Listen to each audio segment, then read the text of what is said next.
Oi. Este podcast é uma produção da Rádio Guarda-Chuva. Jornalismo para quem gosta de ouvir. O senhor vai lavar com a vida o crime de ter traído a pátria. O coronel Jinsaku Wakiyama não respondeu. Só apanhou o papel com caracteres japoneses que um dos 4 homens estendeu para ele. Eram 7h30 da noite do dia 2 de junho de 1946. Ao lado do coronel, na casa onde ele vivia em São Paulo, estavam a esposa e um filho. Todos na sala sabiam o que ia acontecer. Sabiam que a vida do coronel Jinsaku Wakiyama tinha chegado ao fim. Eles sabiam o motivo também. Meses antes, o coronel tinha assinado uma declaração conjunta feita por imigrantes notáveis e publicada em vários jornais brasileiros. O texto tinha sido ideia de parte da comunidade nipo-brasileira que aceitava a realidade de que o Japão tinha sido derrotado na Segunda Guerra. Ele tinha sido distribuído pela colônia e publicado em jornais ao lado do reescrito imperial, a declaração de derrota feita por Hirohito. E era uma espécie de alerta. Falava no perigo de súditos do Japão residentes em países inimigos cometerem atos graves. Falava do momento difícil que o Império enfrentava e falava na necessidade de que os súditos se unissem. Quando leu esse texto, o líder da Shindoremei, Junji Kikawa, estava preso em São Paulo sob acusação de sabotagem. Foi uma leitura especialmente difícil para ele, principalmente por causa do primeiro nome que assinava o documento, Jinsaku Wakiyama. Aspas para o diário de Junji Kikawa. Ao ver o nome do velho camarada Wakiyama encabeçando uma lista de traidores da pátria, senti-me como se uma adaga de aço tivesse varado meu coração. O Wakiyama tinha a patente mais alta entre todos os militares que tinham migrado para o Brasil. Ele era um shintoísta fervoroso e durante anos, quando morava na cidade de Bastos, repetia um ritual que divertia os moradores. No final da tarde, terminado o trabalho na lavoura, ele tomava um banho de ofurô, vestia a farda do exército imperial, o domã de casemira azul marinho, os botões dourados indo até abaixo do joelho, prendia a espada de cabo dourado no cinto, montava no seu cavalo branco e desfilava ritualmente até o centro da cidade para conversar com os amigos. O coronel Wakiyama tinha sido um dos fundadores da Shindoremei. Segundo Fernando Moraes contou no livro Corações Sujos, o Wakiyama era mais moderado do que Kikawa. Queria que a Shindoremei se chamasse Kodosha, algo como um movimento unificador, em vez de Liga do Caminho dos Súditos. Mas o mais importante naquele momento, o que realmente cortava o coração do Junji Kikawa, é que ele e o Wakiyama eram amigos. E ainda assim, o Wakiyama teria de ser morto. E alguns meses depois, lá estavam os 4 assassinos na sala dele. Quando o Wakiyama apanhou o papel com o conselho para o suicídio, um dos assassinos permanecia em prontidão, com os braços esticados segurando uma bandeira do Japão dobrada e sobre ela uma tanto, a faca própria para o seppuku. O Wakiyama leu a carta. Ela dizia que a estrutura nacional japonesa seria tão duradoura quanto o sol. Celebrava as vitórias em batalhas, falava que os japoneses brasileiros tinham sido divididos por conta de uma campanha de difamação do inimigo e que o fato de ele ter assinado um documento que reforçava essa propaganda era um ato de traição que merecia 10.000 mortes. Por fim, sugeriu o suicídio. E assim, nós, os Tokutai, respeitando seu posto militar de império, aconselhamos Vossa Senhoria a manter a honra de soldado, pagando com o suicídio o grande crime de traição à pátria, em vez de prolongar a vida e acumular mais crimes. O Wakiyama pareceu não entender exatamente o conteúdo do que estava escrito. Pediu autorização para ler mais uma vez. Um dos assassinos assentiu e ele leu caminhando pela sala. Depois devolveu o papel ao homem. Perguntou se poderia dispor de algum tempo para pensar sobre o assunto. Um dos assassinos disse que não. Ele tinha de decidir naquele momento. A sala foi tomada de uma aflição contida. Contemplar a própria morte assim, sem chance de reagir ou de mudar o próprio destino, deve ser algo terrível. Mas o Wakiyama encarou a situação com dignidade. Eu não sou um traidor da pátria. Não vou praticar o harakiri. Vocês façam o que quiserem, eu prefiro morrer como um patriota honrado. Antes que o Wakiyama terminasse a frase, um dos assassinos sacou o revólver e disparou um tiro a queima-roupa bem no coração. O coronel caiu morto, mas ainda recebeu 2 tiros. Enquanto a mulher e o filho dele contemplavam a cena aterrorizados, os 4 assassinos bateram continência para o cadáver e correram para a rua. Eles pararam o primeiro táxi que passou, entraram e, sem dizer nada aos outros, que sentou na frente, indicou o endereço ao motorista. Rua Brigadeiro Tobias. Um dos que iam atrás estranhou. Afinal, eles tinham ordens de voltar para a tinturaria, onde funcionava o QG de operações da organização, ou para a Chácara Sawai, que funcionava como um aparelho da Shindoremei. Não vamos para a Chácara Sawai. Nós vamos nos entregar à polícia. E assim, meia hora depois, os 4 estavam no número 527 da Rua Brigadeiro Tobias, se entregando para os atônitos investigadores de plantão. Iam à delegacia de polícia se entregar. O jornalista e escritor Fernando Moraes. Como se medissem também no comportamento deles a divisão que o próprio governo brasileiro vinha estimulando. Então é o seguinte, olha, isso aqui é um crime, é uma coisa entre nós, não é da conta de vocês, não se metam. Estamos nos entregando porque a lei brasileira é assim, sabe? Mas saibam que não tem nada contra o Brasil, nada contra vocês. Então, isso aqui é uma briga contra esses cachorros que estão achando que o imperador se rendeu.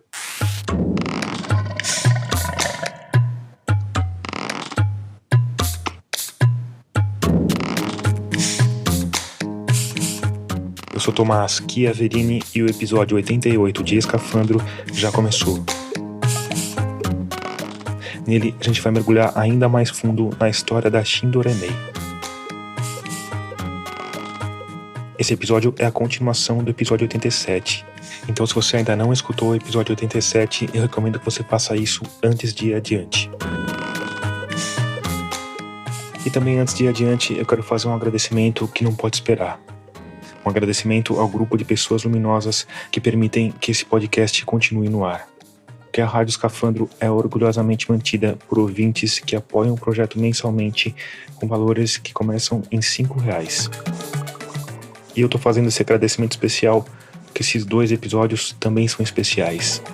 Eles contaram com mais tempo de apuração, com mais dedicação e com mais braços para correr atrás de histórias únicas.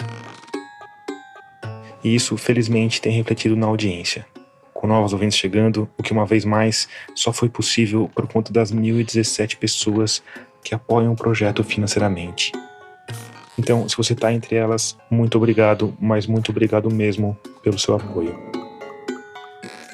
E para você que está chegando agora, que também é um amante de boas histórias, fica o convite para se juntar aos Humanos Luminosos que mantêm o podcast no ar há mais de 4 anos e que permitiram a gente produzir 87 episódios.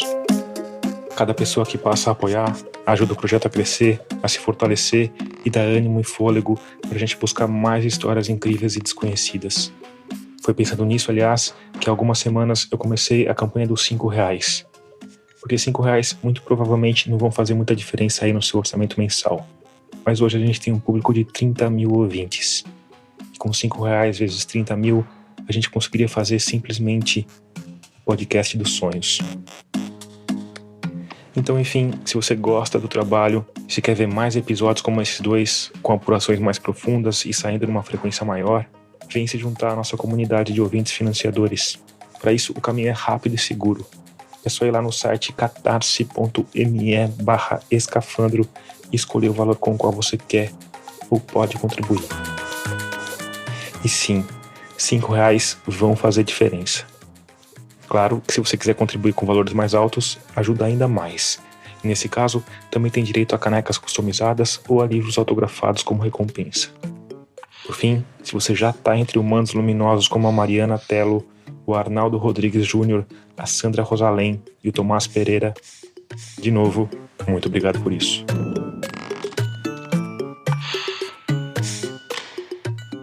O livro Corações Sujos ganhou o Prêmio Jabuti em 2001 e virou filme em 2011. Do ponto de vista editorial e comercial, foi um sucesso. Ao mesmo tempo, como você escutou no episódio anterior, ele deixou um travo amargo na boca de boa parte da comunidade nipo-brasileira. Até hoje é perceptível um certo desconforto entre a comunidade por razões óbvias. O Japão se tornou um dos países mais desenvolvidos do mundo.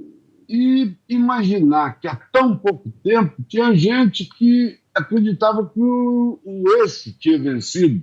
Diante disso, a Juliana Sayuri e o Bruno Bartachini perguntaram ao Fernando Moraes especificamente sobre a recepção do livro entre os japoneses e descendentes de japoneses. O Fernando dividiu esse público em 2 subcategorias. primeiro as pessoas mais simples. Amigos meus japoneses mais simples acham que é inacreditável que um cara como eu, que vendeu 6 milhões de livros e tal, tenha caído nessa mentira. Passaram a perna em você, rapaz. Como é que você conseguiu escrever sobre Olga Bernardo durante a ditadura militar e foi ser enganado por esses caras e tal? Tinha muito disso. E eu não tinha como dizer não. Agora, o curioso é esse sentimento de mal-estar que ficou na ampla maioria da comunidade, que é sofisticada. Porque aí eu acho que já muda de política para fé. Passa a ser fé. É como acreditar em Deus. E aí, claro que a gente fez a pergunta que assombrou todo o episódio anterior. O seu livro, algumas pessoas criticaram no sentido dele ser policialesco, de ser, digamos, a voz do DOPS. E aí eu queria te perguntar como que você vê isso, mas eu também queria te perguntar se você sentiu, porque você fez o livro quase 50 anos depois dos fatos, né? E assim, provavelmente se você não tivesse feito esse livro, isso teria sido um evento muito, muito pouco estudado na história brasileira, né? Como que você sentiu a reação sobre esse tabu que você estava tocando? Olha, eu acho que muitos dos meus amigos, que pela minha profissão, pela minha atividade, são pessoas de nível cultural um pouco acima da média, eu muitas vezes achei que eles estavam mentindo para mim. Estavam escondendo. Os depoimentos, os 150 volumes que estão no Tribunal de Justiça, são a única fonte existente, na medida em que a comunidade não tomou a iniciativa de contar essa história. Não tem mais nada. Eu fui ao Japão com intérprete. Sabe quem é que tinha alguma informação? Todo mundo tinha.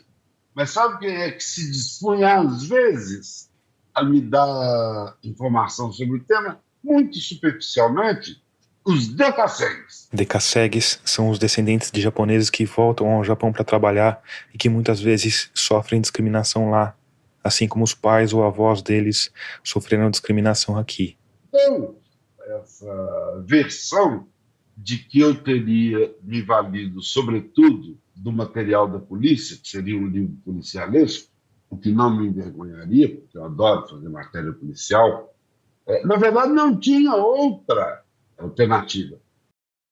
E aí, tanto para saber mais da história, quanto para ver se descolava alguma dica para nossa apuração, o Bruno pediu para o Fernando Moraes falar um pouco mais sobre essa busca por testemunhas, o que no jornalismo a gente chama de personagem. Você chegou a entrevistar os Tocotai, como foi essa abordagem? Foi difícil? Como que foi isso? Foi muito difícil por esse pudor, digamos, esse desconforto. E eu me lembro que daqueles 5 que estão na capa do livro... Na verdade, são 7.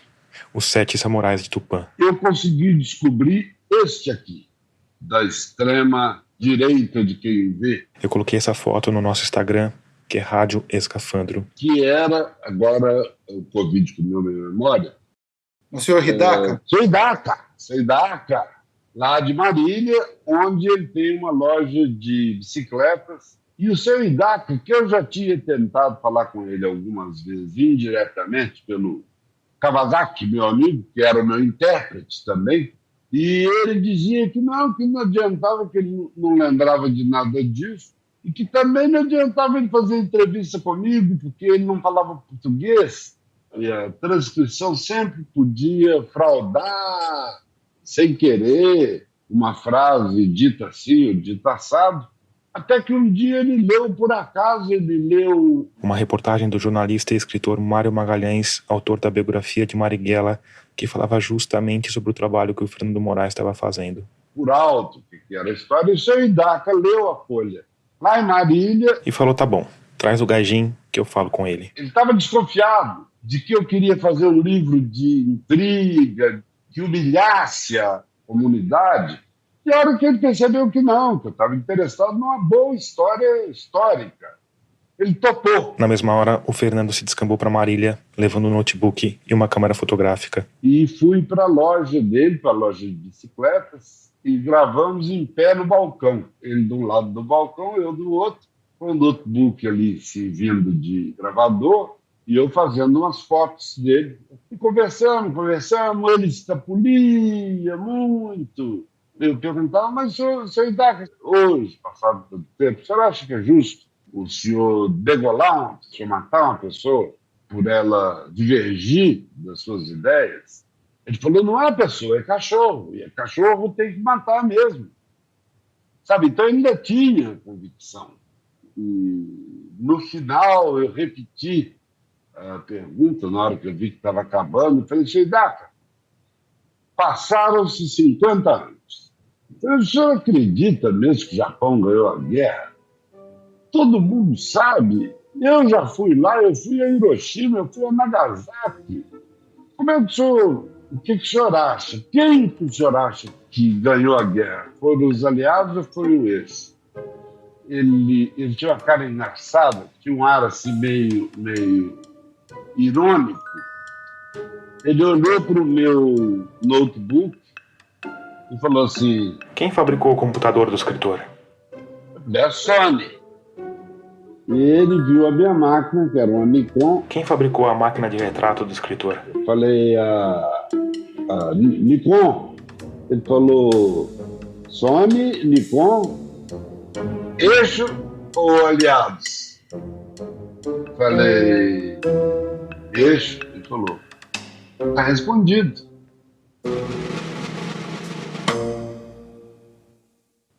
E aí, décadas depois do Fernando Moraes, a Juliana Sayuri e o Bruno Bartachini partiram na mesma missão, encontrar sobreviventes que falassem da Shindoremei. Eles escreveram para associações de cultura japonesa, chacoalharam todas as árvores de contato dos amigos e conhecidos que tinham alguma relação com a Terra do Sol Nascente, esquadrinharam o Google em busca de relatos e passaram horas pendurados no telefone em ligações que eram sempre mais ou menos desse jeito. Boa tarde. Boa tarde. Estou procurando um senhor Tokuichi Hidaka. Se esse nome Hidaka acendeu alguns neurônios aí, não é à toa. O Hidaka em questão é filho daquele Hidaka, dono da loja de bicicletas em Marília, que o Fernando Moraes entrevistou. Ele é o último Tokotai vivo de que se tem notícia e fazia parte do grupo que matou o Akiyama. Olha, é meu pai. É seu pai? É. Qual que é o seu nome? Desculpa. Yasuo. É o seguinte, eu sou jornalista, eu tô fazendo... Ah, não, entrevista meu pai não tá dando mais não, pela idade ele não quer. Pra isso já o senhor poderia falar com a gente, não? Não, eu prefiro não, porque eu não sei a história certa, né? Com ele não tá atendendo mais ninguém, né? Então, por causa da idade, ele não quer mais atender. Não quer mais falar, né? Só que veio do Japão, ele já... aqui ele tá de cadeira de roda, ele não quer mais falar. Ah, entendi. Mas Não. o senhor não falaria com a gente? E assim, depois de meses de aridez jornalística, o Bruno e a Juliana partiram para uma tentativa, vamos dizer, pouco usual. 9h30 e a Juliana chegou.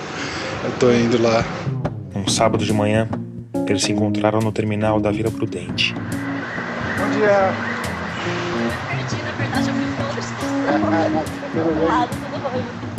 A missão era ir até um campo de gateeball que fica no Parque Ecológico Professora Lídia Natalícios Diogo. E aí, tudo bem? Gateeball, na falta de definição melhor, é uma espécie de cricket jogado no campo de areia, muito praticado pela colônia nipo-brasileira, em especial pelos idosos, ou seja, nosso público-alvo. Aí a Juliana e o Bruno foram até lá e ficaram um tempo respirando o ar puro da capital paulista, conhecendo o entorno e esperando a hora de partir para a ação. Bom dia. Bom dia. Meu nome é Juliana, nós somos jornalistas. A primeira investida foi habilmente repelida. Você quer assistir? Se a gente Você quiser pode assistir um pouquinho? Pode. Assim que a Juliana se identificou como jornalista, a senhora que era alvo imediatamente jogou uma isca defletora que mudou o rumo de tudo. Vem jogar? A gente não sabe, mas... Qual é o nome da senhora? Yuriko. Yuriko, ai, Yuriko-san.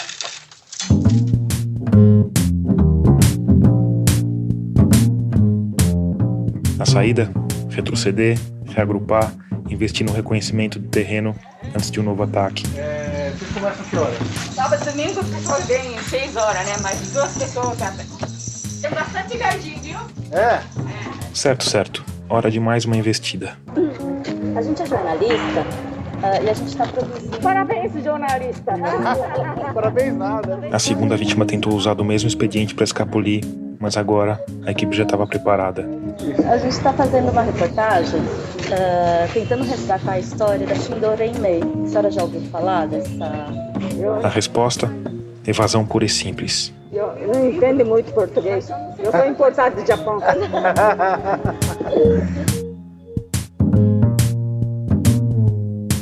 A desculpa do idioma, aliás, foi bem usada. Eu sei escrever, mas estudei 2 anos para menos burro. Isso. E quando ela não colava, a saída foi, veja só, apelar para o livro de um certo gaijin chamado Fernando Moraes. Tem mais informação que a gente. Eu só li o livro e assisti o filme. Assim, completamente derrotados, nossos bravos repórteres fizeram a única coisa que podiam fazer. Mas aí joga o branco uma vez. E ele é o vermelho. Foram aprender a jogar gateball.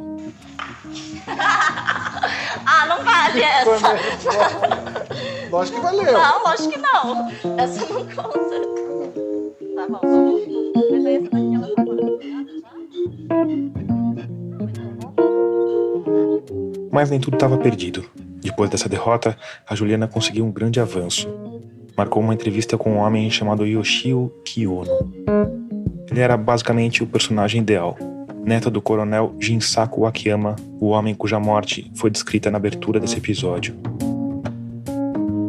O Yoshio, que hoje tem 87 anos, também tinha seguido carreira militar, só que no Brasil. Foi cadete da Academia de Agulhas Negras, diz que combateu o comunismo durante a ditadura e que tinha o sonho de matar o Lamarca. Chegou ao posto de coronel e no dia da entrevista estava vestindo uma camiseta da Escola Preparatória de Fortaleza. Só que em pouco tempo, a vitória foi se transformando numa derrota.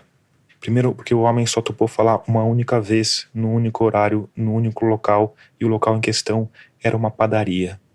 E se você é escafandrista raiz, sabe que as padarias são o segundo pior lugar para se gravar uma entrevista em áudio, pertendo só para salas de máquina dos navios mercantes. E segundo, que na hora que o Bruno pediu autorização para gravar, Eu só para te pedir, posso gravar a entrevista? ele usou a boa e velha tática de mudar o rumo da prosa.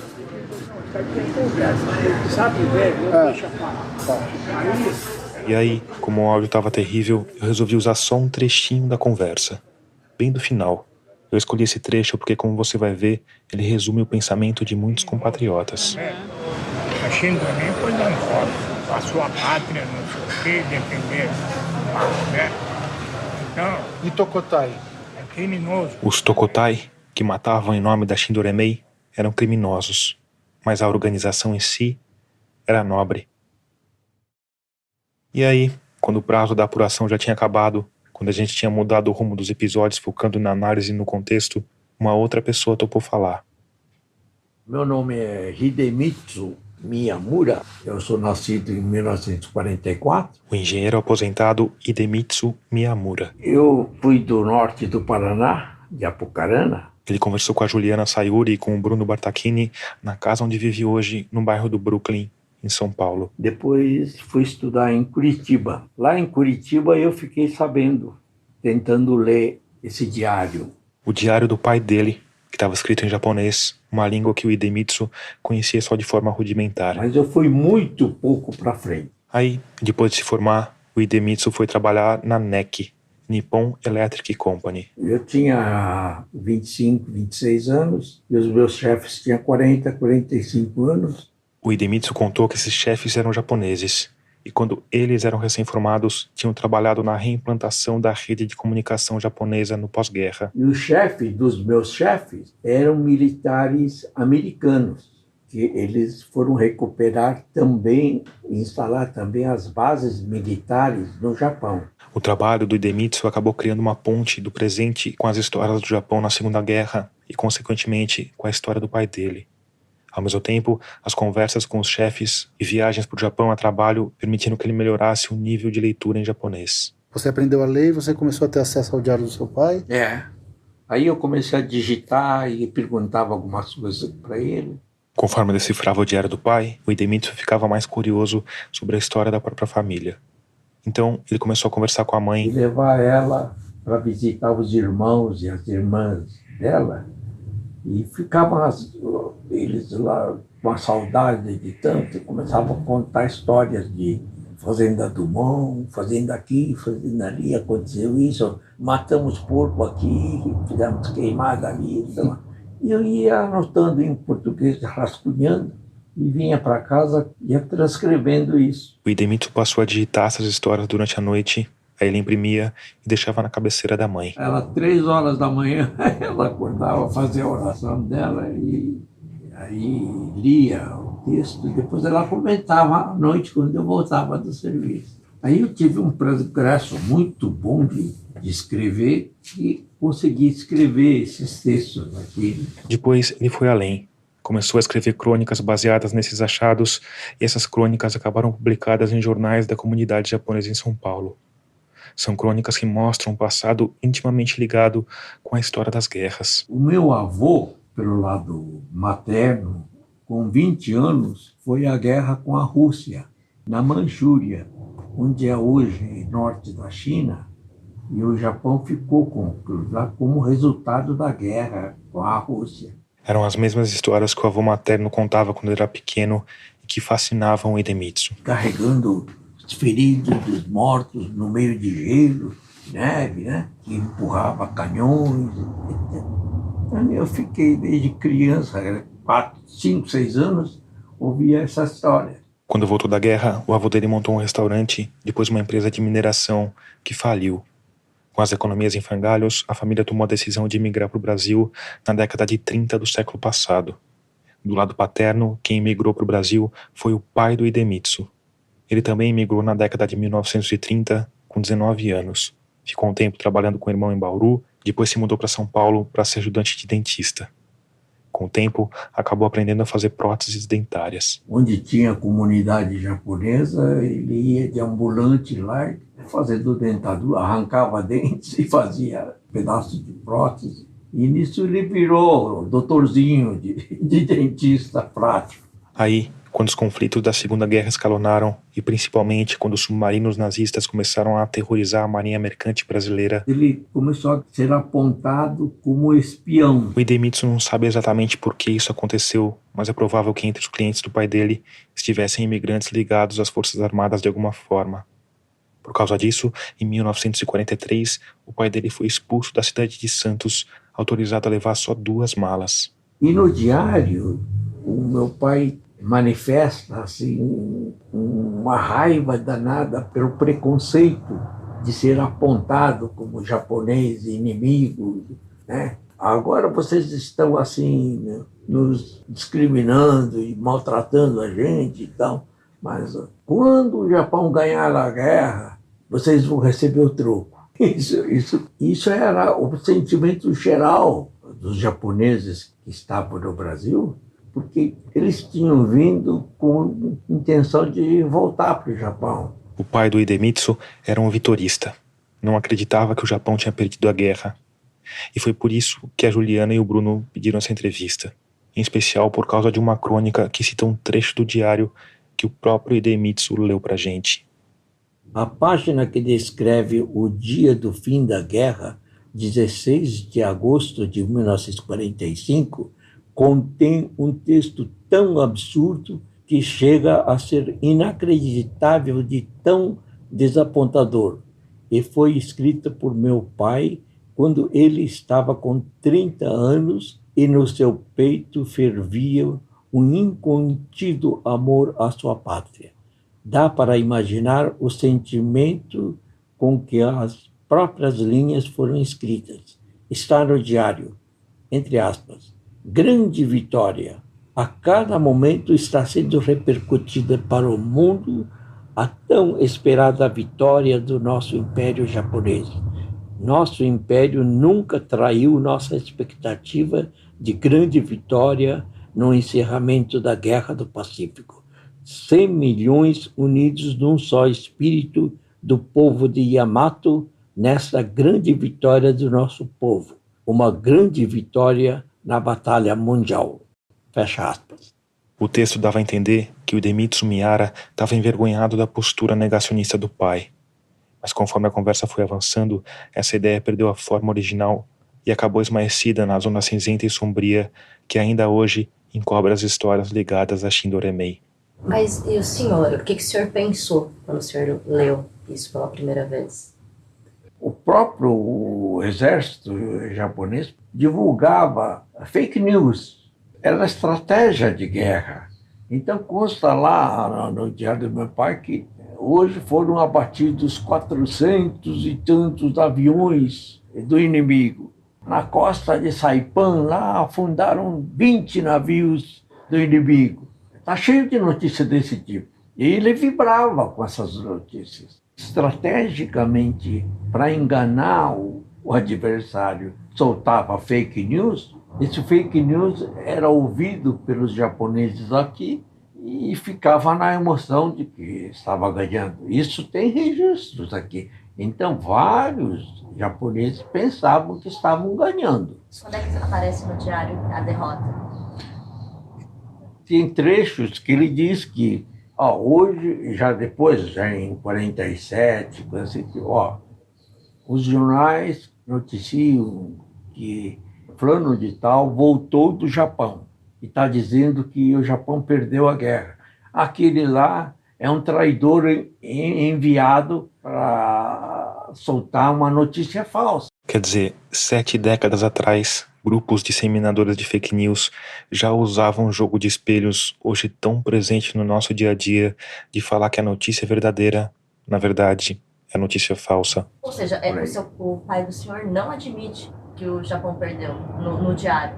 Ele acreditava que aquilo que estava sendo anunciado no Japão era verdadeiro. Então ele não admite a derrota. Mesmo no período da guerra mesmo.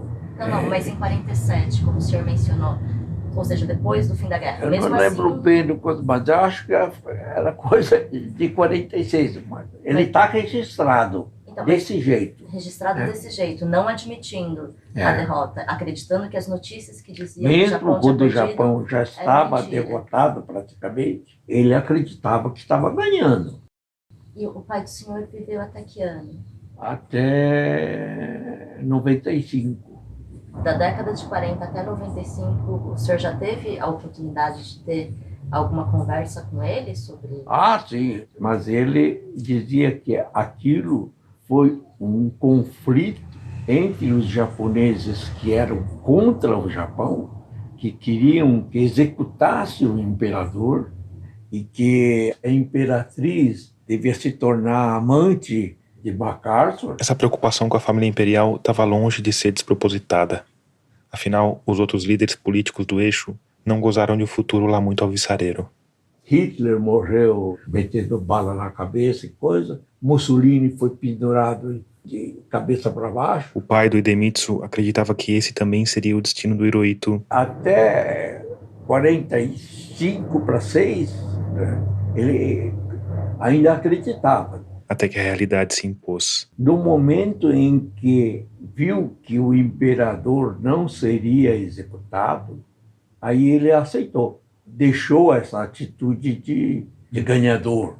Né? Você acha que ele chegava a acreditar na divindade do imperador, ainda depois da guerra? Aí é um ponto difícil os estrangeiros compreenderem. Nesse caso, segundo o Idemitsu, essa dificuldade de entendimento vem justamente da religião majoritária do Japão, o shintoísmo. No shintoísmo, uma árvore, Deus mora dentro dessa árvore. E para o povo japonês, existem 8 milhões de deuses. Um desses deuses é o imperador. Então, o imperador é o Deus do ser humano. Essa natureza divina, vale dizer, está presente também no restante das pessoas, em graus variados. O Sadaharu, por exemplo, aquele grande rebatedor de beisebol, ele é considerado um deus do beisebol. Né? O conceito de Deus é bem diferente. Então, o imperador, por ser uma figura simbólica, no shintoísmo, considera ele Deus. Não que é o Deus do monoteísmo. Existe na cabeça de quem é monoteísta aparece assim, mas existem 8 milhões de deuses no shintoísmo. E aqui a gente chega no ponto que talvez seja o mais importante e o que melhor explica não só a existência da Shindoremei, mas também a inacreditável adesão a ela. Afinal, segundo os arquivos da polícia, em meados do século passado, a organização tinha cerca de 100 mil sócios contribuintes e 60 mil simpatizantes. Ou seja, mais da metade de toda a colônia nipo-brasileira, nessa época, contava com mais ou menos 300 mil pessoas. O movimento do Shindoremei era para preservar o imperador, a família imperial. E até aqui, o discurso do Hidemitsu Miyamura parece totalmente coerente, lógico e sensato. Ele está explicando por que o pai dele, assim como tantos outros japoneses, caiu numa gigantesca rede de notícias falsas, espalhadas de forma sistemática e organizada, em meio a um povo oprimido e sem rumo, num tempo em que o acesso à informação era escasso. Mas aí, ele dá um passo além. A ala contra o Japão, que defendia os perdedores, o Japão perdeu, então que o imperador seja crucificado. Quer dizer, hoje é impossível acreditar que o Japão tenha vencido a guerra. O Hidemitsu Miyamura não é um fanático, não está mergulhado num delírio coletivo, num processo de negação pelo luto à ideia de um Japão invencível. Ele não se apega a essa ideia, mas se apega a outra. A ideia de que lá em 1946, os japoneses que aceitavam a derrota eram traidores do imperador. Uma ideia que fez a Juliana Sayuri, filha de mãe japonesa, pular da cadeira. Não crucificado, mas a bem da verdade, a família imperial nunca respondeu pelos crimes de guerra. E deveria ter respondido. Então, esse é não é contra o Japão. É tipo a simples lei da guerra, né? Depois do final do conflito, de que os responsáveis sejam punidos para que esse passado seja consolidado. Isso acontece em todas as monarquias. Se você falar isso que você disse, lá na Inglaterra, onde tem a família imperial dos Windsor, vai ter a mesma reação. Eles não aceitam que Margaret, que a Elizabeth II, tivesse alguma coisa, né? E a maioria absoluta dos japoneses aqui do Brasil não aceitam que haja alguma coisa de mal contra o imperador. Ainda hoje. Mas eles só estavam reconhecendo a derrota do Japão, né? Essa não seria a versão dos Katigumi? Katigumi eram os vitoristas que se opunham aos Makegumi, que aceitavam a derrota do Japão. Que os Makegumi eram contra a família imperial, porém eles só estavam reconhecendo a derrota? Os Makegumi eram contra. Mas não eram contra. Por exemplo, porque a no primeira Japão, pessoa assassinada pela Shindoremei no Brasil era um diretor de cooperativa agrícola que simplesmente informou seus funcionários que o Japão perdeu a guerra. Sim. Não tinha nenhuma conspiração, nenhum discurso contrário familiar. Mas agora, isso daí quando começa a pegar pontualmente, não dá para generalizar. Não, com certeza não. Mas tem algum registro histórico disso que o senhor está falando? De que eles eram contra o imperador? Então, atrás deles tinha um grupo que defendia que deveria entregar o imperador, ser condenado como criminoso de guerra. Algum documento, o depoimento de alguém? Vários. De quem? Vários japoneses, vários jornais, tem grupos religiosos que condenam. Nos mais de 2 meses que passou apurando essa história, a gente não encontrou nenhum registro que suportasse essa tese de que os imigrantes que aceitavam a derrota eram contra o imperador.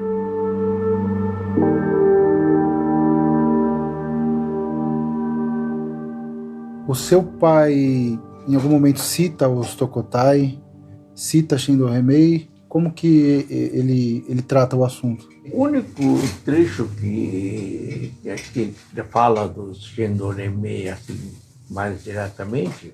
O Hidemitsu contou que o avô dele tinha uma pensão na cidade de Paraguaçu, que recebia muitos imigrantes. Uma certa vez veio um desses que eram perseguidos pelo DOPS. E ele apareceu na pensão. Ele falou, você não fica aqui que você vai ser preso logo. Levaram ele lá para um sítio e fizeram um turno entre 4, 5 pessoas e levar comida para ele, até que ele fugiu para o Paraná. Essa passagem aconteceu quando meu pai estava lá em Paraguaçu eles fizeram com que esse perseguido do DOPS se evadisse para o Paraná. Esse perseguido era um integrante da Shindorimei? Era declarado e era sabido que era perseguido. Um perseguido do DOPS ou um assassino foragido? É difícil saber. Difícil identificar quem tá com a razão, quem é o mocinho e quem é o bandido. Afinal, de um lado a gente tem pessoas que lutam e matam em nome de um império.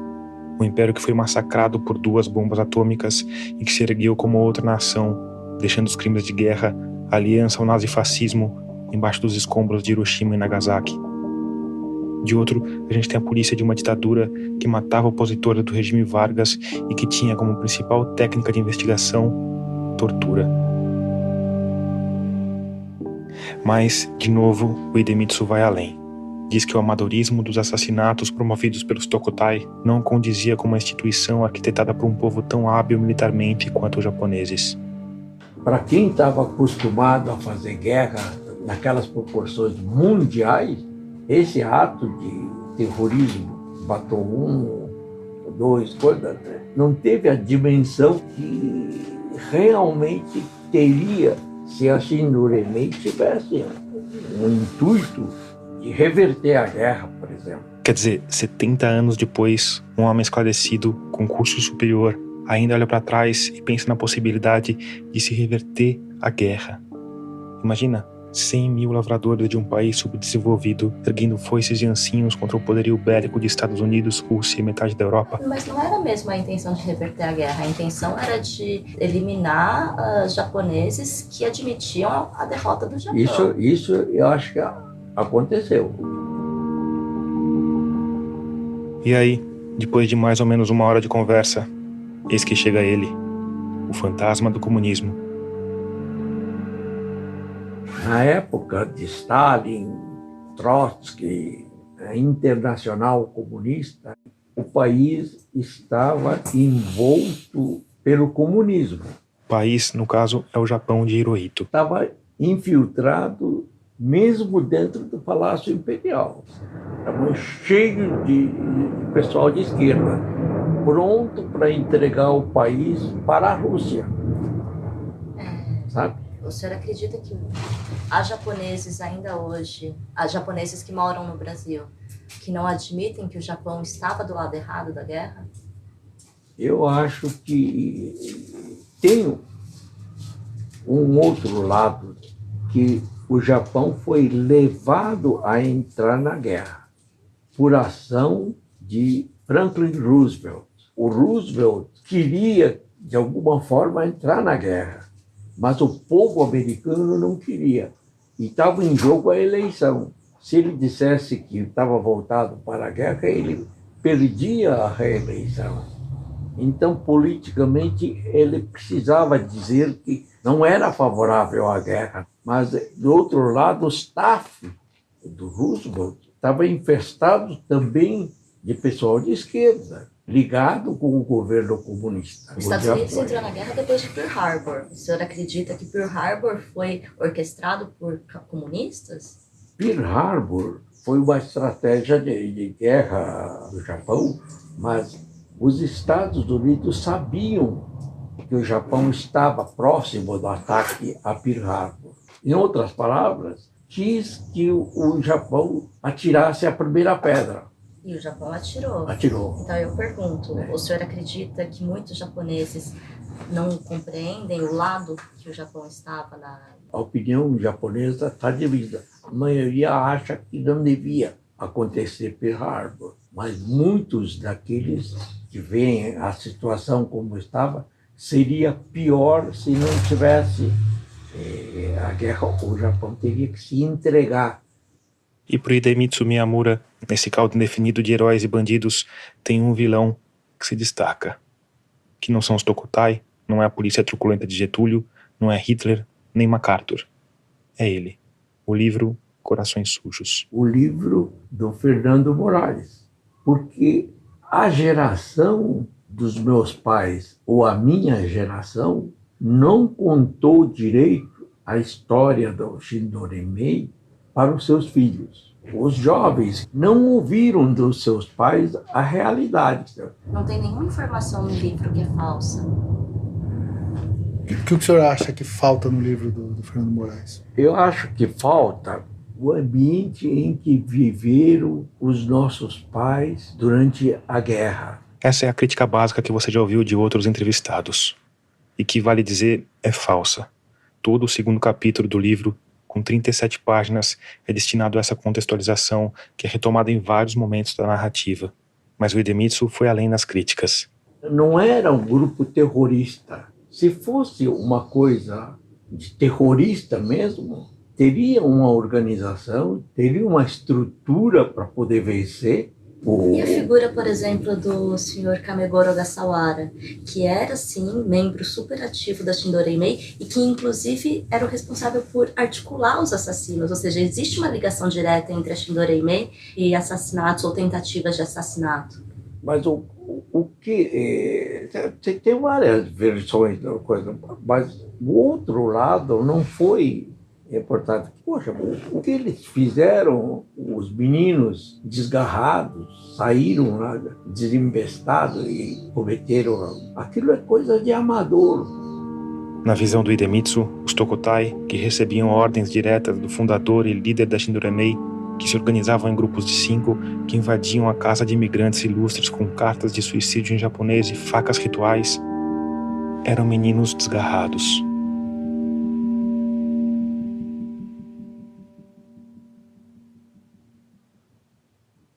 Nos 13 meses em que a Shindoreimei permaneceu ativa, foram mortas 23 pessoas e 147 ficaram feridas.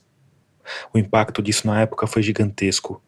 Ainda em 1946, a Assembleia Nacional Constituinte, que preparava uma nova Constituição depois da deposição de Getúlio, propôs uma emenda que simplesmente proibia a entrada de imigrantes japoneses no Brasil. A proposta pode parecer absurda hoje, mas na época foi um inacreditável empate. 99 parlamentares votaram a favor, 99 contra. O desempate ficou por conta do presidente da Constituinte, o senador mineiro Fernando Melo Viana, que votou contra. Em paralelo, a polícia paulista, usando de tortura e prisões arbitrárias, foi construindo uma resposta que no final pareceu exagerada e ineficaz. O Departamento de Ordem Política e Social deteve e fichou 31.380 suspeitos, mas o Ministério Público denunciou só 1.423 e a Justiça só aceitou denúncia contra 381 deles. A maioria cumpriu pena no presídio da ilha de Anchieta, mas nenhum até o final. No Natal de 1956, o presidente Juscelino Kubitschek comutou as penas e colocou todo mundo em liberdade. Depois disso, quase ninguém voltou a tocar no assunto até o ano 2000, quando o livro do Fernando Moraes chegou às livrarias. Foram quase 5 décadas de silêncio, mas o silêncio não apagou os fatos, nem os efeitos que esses fatos causaram nas gerações seguintes. Meu nome é Alexandre Kishimoto, eu sou antropólogo e documentarista. Atualmente eu sou doutorando da UFABC. O Alexandre hoje está desenvolvendo uma pesquisa no bairro da Liberdade, que é conhecido por concentrar os imigrantes japoneses em São Paulo. Sobre o protagonismo afro-indígena no bairro, né? O Alexandre Kishimoto é um sansei, neto de japoneses. O meu avô veio com minha avó na década de 20. O avô do Alexandre, Koichi Kishimoto, passou por várias cidades do interior, sempre como professor de japonês. Na década de 30, ele se mudou para o bairro de Pinheiros, em São Paulo, onde fundou um internato. O Gyosei Gakuen. Essa atividade durou da década de 30 à década de 70, mais ou menos, o internato, né? E, paralelo a isso, meu avô exerceu uma atividade de jornalista também, né? Ele tinha uma revista, né, periódica, e ele visitava imigrantes japoneses localizados em diferentes estados, cidades e países da América Latina, né, e relatava a vida desses imigrantes nessa revista dele. Ele publicou alguns livros, né, em língua japonesa aqui no Brasil, que também foram publicados no Japão. Entre esses livros, tem um que se destaca. Isolados em um Território em Guerra na América do Sul, um livro que foi publicado aqui no Brasil em língua japonesa em 1947. O livro começou a ser escrito em 1943, no período em que Koichi passou um mês preso, provavelmente por ensinar japonês, algo que tinha sido proibido por Vargas. No livro Isolados em um Território em Guerra na América do Sul, Koichi Kishimoto faz um relato de todo o sofrimento vivido pelos imigrantes japoneses e seus descendentes aqui no Brasil durante a Segunda Guerra. Conta pequenas histórias que ele ouviu na prisão sobre essas violações, sobre essas injustiças. O livro foi publicado no Brasil em 1947 e teve a primeira edição esgotada em pouco tempo. A segunda edição ela estava sendo vendida em livrarias japonesas no bairro da Liberdade, São Paulo, né? E a partir de uma denúncia, né, que o livro seria anti-brasileiro, seria nacionalista japonês, subversivo, o DEOPS confiscou, né, todos os exemplares, né, do livro, e meu avô foi preso pela segunda vez, né? O livro se tornou o único da língua japonesa a ser oficialmente proibido pelo DOPS. O avô do Alexandre foi taxado de vitorista, foi processado e passou 5 anos sob ameaça de deportação até ser absolvido pelo Supremo Tribunal Federal. E ele continuou a atividade dele como educador desse internato até os anos 70, né? Aí depois ele se aposentou e ele faleceu em 1978. Eu tinha 6 anos de idade. Só décadas depois, já no ano 2000, a família publicou uma versão em japonês e isso deu ânimo para que o Alexandre passasse a trabalhar numa edição em português. Eu fui responsável por redigir notas historiográficas, porque se trata de um livro de memórias, então eu tentei cruzar essas memórias com a historiografia, com notícias de jornal da época. Essa nova edição foi lançada em dezembro de 2022 pela editora Ateliê Editorial. 75 anos depois da proibição. 75 anos em que, para parte da família do Alexandre, essas histórias de opressão, perseguição, xenofobia e racismo estavam no passado e tinham que ser deixadas lá. Se criou uma espécie de tabu, né? Pouco se falava desses assuntos. E eu acredito que isso tem uma dimensão coletiva, né? Isso não aconteceu apenas na minha família. Acredito que em boa parte das famílias nipo-brasileiras, todos esses episódios relacionados tanto ao sofrimento durante a Segunda Guerra, quanto a esses episódios, né, traumáticos do pós-guerra, né, criaram uma lacuna, um tabu dentro das famílias, né? As famílias passaram a não falar sobre isso. Eu acho que isso teve uma consequência muito negativa para as gerações seguintes, que acabaram desconhecendo, né, essas histórias, essas violações aos direitos, esse contexto, né, em que os antepassados deles, né, eram tratados como uma minoria, né, perseguida, né, indesejada, sofrendo inclusive ações racistas, né, por parte do Estado brasileiro. É como se a colônia nipo-brasileira tivesse feito um acordo tácito entre si e com a sociedade. A gente não vai falar de tudo que sofreu, mas também não vai falar do sofrimento que a gente causou. A Shindorenmei materializou... Essa é a antropóloga Laís Miuarriga. O mito do perigo amarelo como minoria inassimilável, como inimigo comum. Ela é mestre e doutoranda pela USP e estuda a militância asiático-brasileira. Como uma ameaça aos valores ocidentais. Esse perigo amarelo, segundo a Laís, nasce como um medo preconceituoso relativo a países asiáticos que remonta ao Império Mongol. Gengis Khan vai raptar nossas mulheres, japoneses vão roubar nossos empregos, coreanos vão nos atacar com bombas atômicas, chineses vão dominar o mundo. E ainda que a origem seja sobretudo geopolítica, esse preconceito se estende também às pessoas que nasceram nesses países e aos descendentes delas. A Shindorenmei era o veículo ideal para o perigo amarelo, e o jeito como a colônia nipo-brasileira e também o resto da sociedade lidou com as duas coisas foi bem parecido. A Shindorenmei acaba tendo também esse papel de ser transformada num tabu e colocada talvez para debaixo do tapete da história, assim como o perigo amarelo é preciso ser escamoteado de certa forma para que a minoria modelo surja, emerja e a comunidade japonesa seja assimilada e positivada. É uma lacuna que acaba condicionando uma certa visão de mundo, né, que acaba colocando, né, nós, nipo-brasileiros, num lugar confortável de minoria modelo dentro de um pacto da branquitude e faz com que nós, amarelos, né, asiático-brasileiros, acabe nos identificando com os brancos, com a branquitude Ao invés, né, da gente lembrar desses episódios, né, que houve um período histórico, né, em que nós não éramos, enfim, cidadãos respeitados, né, pelo contrário, né, nós éramos indesejáveis, né. Então eu acho que assim, a consciência, né, desse período em que a gente foi fortemente racializado é muito importante para a gente se posicionar atualmente em relação a violações de direitos que outros grupos sofrem contemporaneamente. E isso, de novo, tem um custo. O custo mais pernicioso de se tornar brasileiro assimilado é que há, sim, uma incorporação desse racismo e do embranquecimento e das ideologias de meritocracia e da ideologia burguesa neoliberal nas nossas famílias, nos nossos indivíduos e coletividades e associações. E a gente pode notar esses efeitos em várias áreas das vidas pessoais, trajetórias pessoais e coletivas, em casamentos, na unidade familiar, no silenciamento e apagamento das memórias de experiências de opressão, no funcionamento de associações, na pesquisa, inclusive, né, da história da Shindori Mei, como vocês têm feito. E aí, na longa busca por pessoas que tenham vivenciado tudo isso, a Juliana e o Bruno chegaram a essa mulher. Eu morei em Bastos, mas depois que casou, o moço do Pompeia.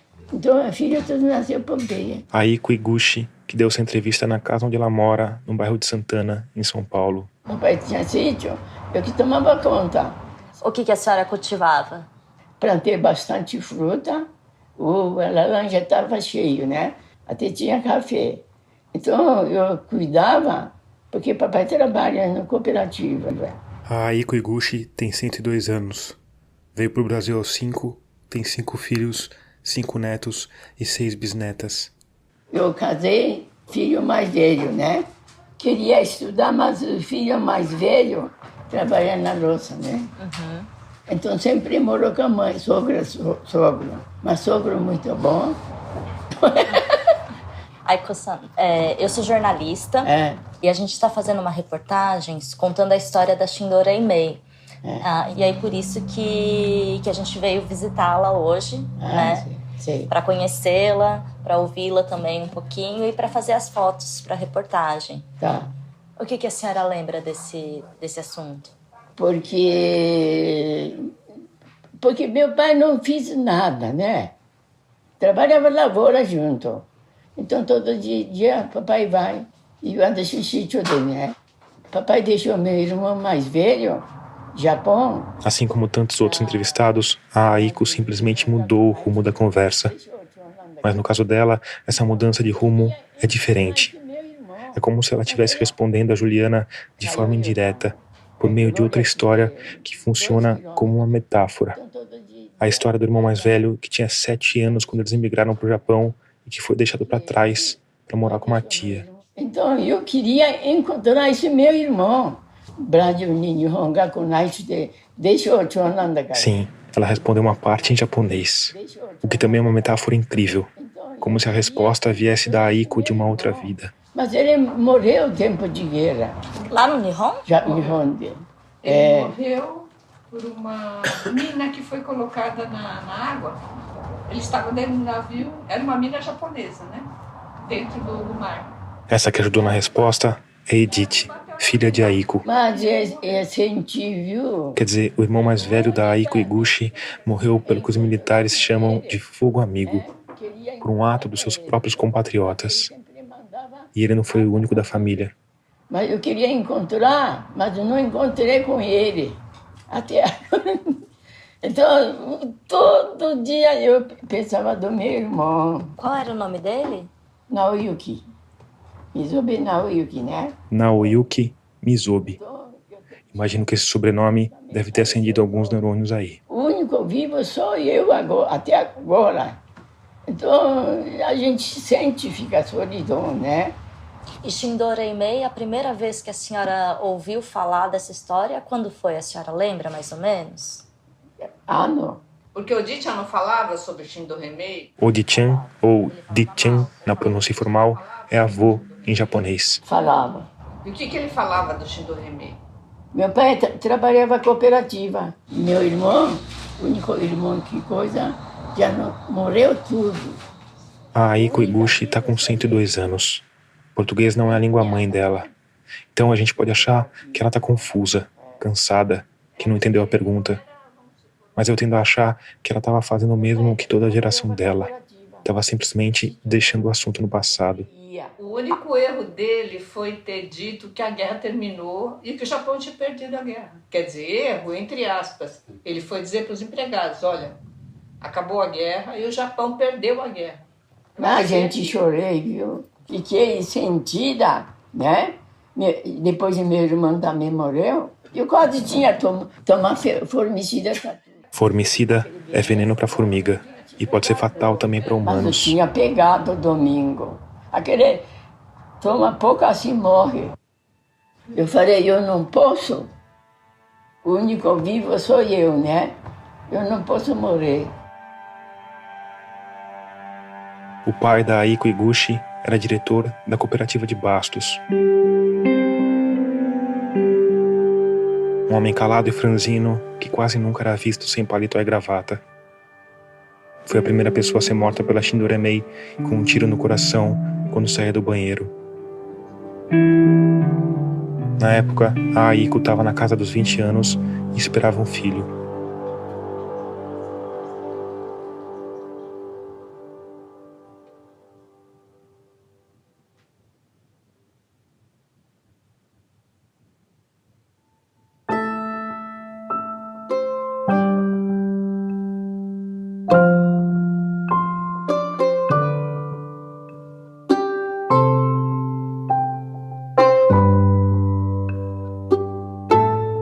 Antes de terminar, eu quero te falar do último episódio do Economia do Futuro, podcast que é nosso parceiro de Rádio Guarda-Chuva. Nesse episódio, a Melina Costa fala sobre um assunto fascinante. A fusão nuclear. Uma tecnologia que tem tido grandes avanços que pode ser a fonte de energia limpa e inesgotável. Procura aí pela Economia do Futuro na sua plataforma de áudio e escuta que você não vai se arrepender.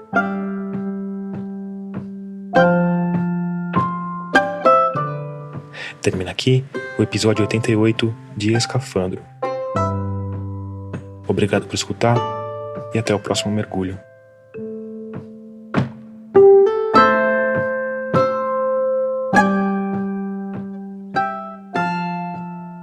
Oi, aqui é Alcione Gonçalves, eu tô falando de Barueri, São Paulo. Esse episódio contou com a reportagem de Juliana Sayuri e Bruno Bartachini, e teve apoio de produção do Matheus Marcolino. A mixagem de som é do João Vitor Coura. A trilha sonora tema é do Paulo Gama. O design das capas dos aplicativos e do site foi criado pela Cláudia Fornari. A direção, o roteiro e a edição são do Tomás Chiaverini.